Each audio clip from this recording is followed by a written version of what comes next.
कौन कौन सी प्रमुख नदियां निकलती हैं? गंगा, यमुना, ब्रह्मपुत्र और सिंधु। ओके, इसको आप इंग्लिश में क्या बोलते हो? Indus river.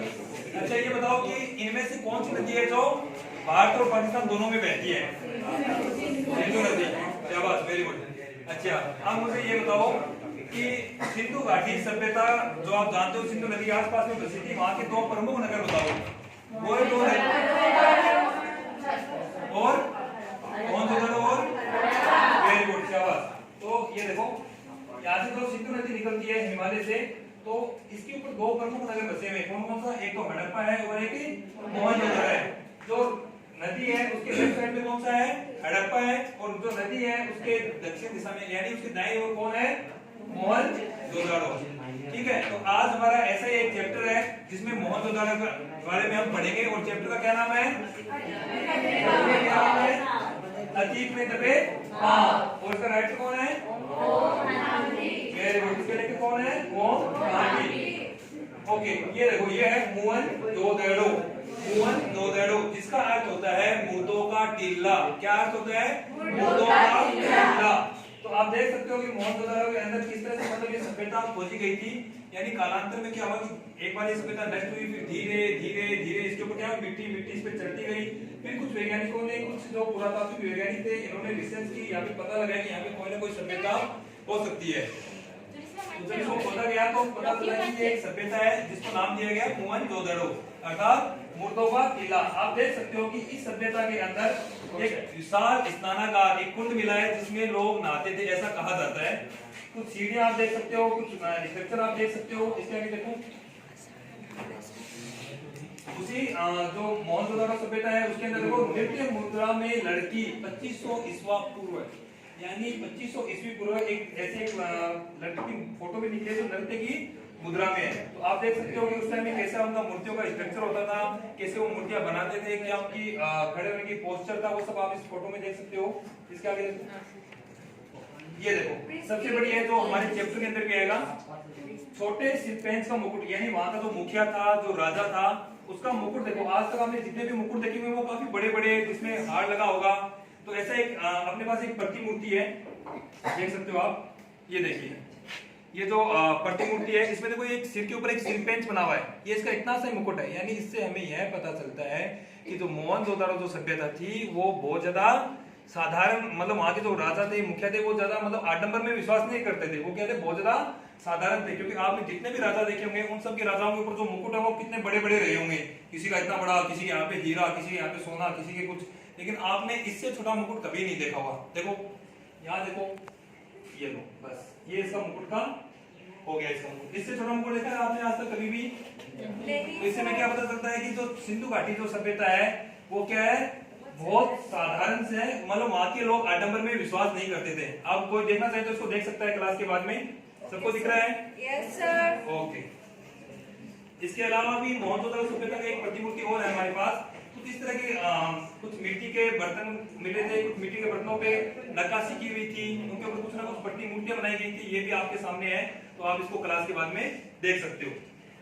ओके, तो अपने चैप्टर का क्या नाम है? भूल गए या याद है? चैप्टर का नाम है अतीत में दबे पांव। कौन सी सभ्यता के बारे में बात कर रहे हैं? सिंधु घाटी सभ्यता का कौन सा नगर है? मोहनजोदड़ो। और मोहनजोदड़ो क्या अर्थ होता है?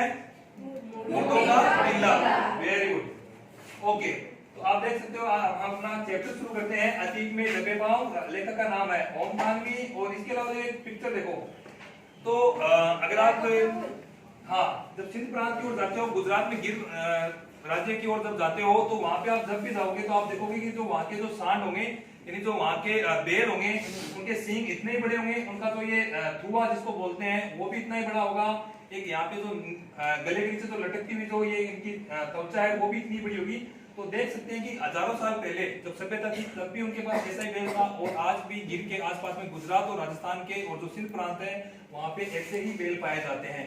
इसका मतलब सभ्यता वहां भी ऐसी थी जैसी आज हमारी सभ्यता, यानी वहां के जो जानवर थे वो भी वैसे ही थे जो आज हमारे पास है। तो अब हम अपना पाठ शुरू करते हैं। अब देखो, अभी भी मोहनजोदड़ो और हड़प्पा प्राचीन भारत के ही नहीं, दुनिया के 2 सबसे पुराने नियोजित शहर माने जाते हैं। नियोजित का मतलब क्या होता है? वेल प्लान सिटी माने जाते हैं। वेल प्लान सिटी वो माने जाते हैं। कौन कौन से? मोहनजोदड़ो और हड़प्पा। अब देखो मीनिंग देखो, मोहनजोदड़ो को पाकिस्तान के सिंध प्रांत में स्थित पुरातात्विक स्थान जहां सिंधु घाटी सभ्यता बसी थी। यानी मोहनजोदड़ो का अर्थ है मुर्दों का टीला। मुर्दों का टीला यानी जहाँ पे इसको अर्थ दिया गया है कि मुर्दों का टीला, यहाँ पे मुर्दे ही मुर्दे थे, लेकिन थे नहीं, लेकिन वो एक्चुअली किसी ना किसी कारण से, भूकंप के कारण या किसी बाढ़ के कारण वो सभ्यता नष्ट हो गई, इसलिए इसको नाम दिया गया मुर्दों का टीला। वर्तमान समय में इसे मोहनजोदड़ो के नाम से भी जाना जाता है। अब देखो दूसरा हड़प्पा क्या है? पाकिस्तान के पंजाब प्रांत का पुरातात्विक स्थान जहां सिंधु घाटी सभ्यता का दूसरा प्रमुख नगर बसा था। तो आपने देखा होगा, देखो ये रहा, एक तरफ हड़प्पा है तो दूसरी तरफ मोहनजोदड़ो है। कौन सी नदी के पास में है ये? सिंधु के पास है। Very good. आगे देखो, ये सिंधु घाटी सभ्यता के परवर्ती यानी परिपक्व दौर के शहर है। खुदाई में और शहर भी मिले हैं, यानी ये सिंधु घाटी के जो सभ्यता है उसमें सबसे वेल डिफाइंड यानी वेल प्लान नियोजित शहर माने जाते हैं, और भी शहर मिले हैं। लेकिन मोहनजोदड़ो ताम्र काल के शहरों में सबसे बड़ा है, यानी उस टाइम में ताम्र धातु का सबसे ज्यादा उपयोग होता था, इसलिए उसको ताम्र काल के शहरों में सबसे बड़ा माना जाता है। किसको? मोहनजोदड़ो। ताम्र कौन सी धातु होती है? तांबा, कॉपर। तो उस टाइम में कॉपर का बहुत ज्यादा यूज होने के कारण उसको क्या माना जाता है? ताम्र काल माना जाता है उसको। वह सबसे उत्कृष्ट भी है। उत्कृष्ट का मतलब क्या है? सुपीरियर। वह क्या है? सबसे ज्यादा सुपीरियर भी है। व्यापक खुदाई यहीं पर संभव हुई, यानी सबसे ज्यादा खुदाई यहीं पे मोहनजोदड़ो के अंदर ही हुई थी।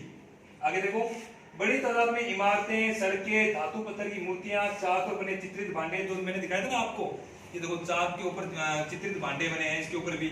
तो ये सारी की सारी चीजें हमें कहां से मिले हैं? जैसे कुछ साजो सामान है, खिलौने हैं, वो सारे के सारे हमें कहां से मिले हैं? मोहनजोदड़ो से मिले हैं। सभ्यता का अध्ययन संभव हुआ इधर सैकड़ों मील दूर हड़प्पा के ज्यादातर साक्ष्य रेल लाइन बिछाने के दौरान विकास की भेंट चढ़ गई। यानी जब भी आप किसी सभ्यता के बारे में जानते हो तो आपका जो विकास है, आपका जो ज्ञान का विकास है वो होता ही होता है। हमें पता चलता है कि किस तरह से मतलब यहाँ पे कोई सभ्यता थी और किस तरह से हमारा उससे जुड़ाव रहा होगा। काफी चीजों को हम जानने की कोशिश करते हैं। जैसे आपको पता होगा कि मिस्र की एक सभ्यता थी मेसोपोटामिया, जाना सुना है नाम सबने? तो जब इसको खोजा गया तो ये भी पता चला कि मेसोपोटामिया और जो हड़प्पा सभ्यता थी, मोहनजोदड़ो जो सभ्यता थी, सिंधु घाटी जो सभ्यता थी, उनके बीच में कहीं ना कहीं व्यापार भी होता था। क्योंकि कुछ मेसोपोटामिया की चीजें हमें यहाँ पे मिली है, मोहनजोदड़ो और हड़प्पा में मिली है, और हड़प्पा और मोहनजोदड़ो में जो चीजें हमें वहां काफी मिली है मेसोपोटामिया में मिली है। इसके द्वारा हमें यह भी पता चला कि प्राचीन काल से ही भारत का जो व्यापार है वो विदेशों के साथ होता रहा है। तो इसलिए हम समझ सकते हैं कि सभ्यता को खोजने का हमारे लिए कितना लाभदायक रहता है।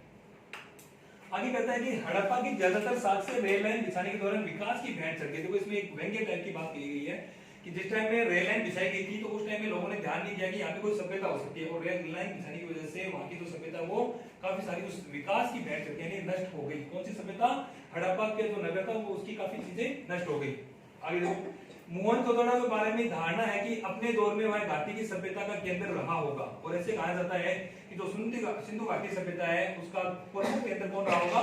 मोहनजोदड़ो रहा होगा, यानी एक तरह की राजधानी इसको माना जा सकता है।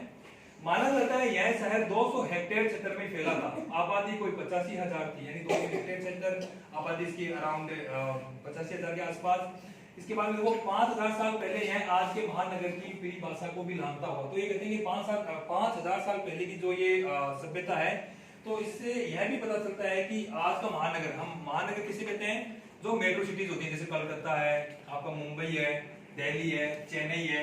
तो ये कहता है कि उस 5,000 साल पहले इतनी जनसंख्या थी, तो ये आज की महानगर की जनसंख्या को भी क्रॉस करता होगा।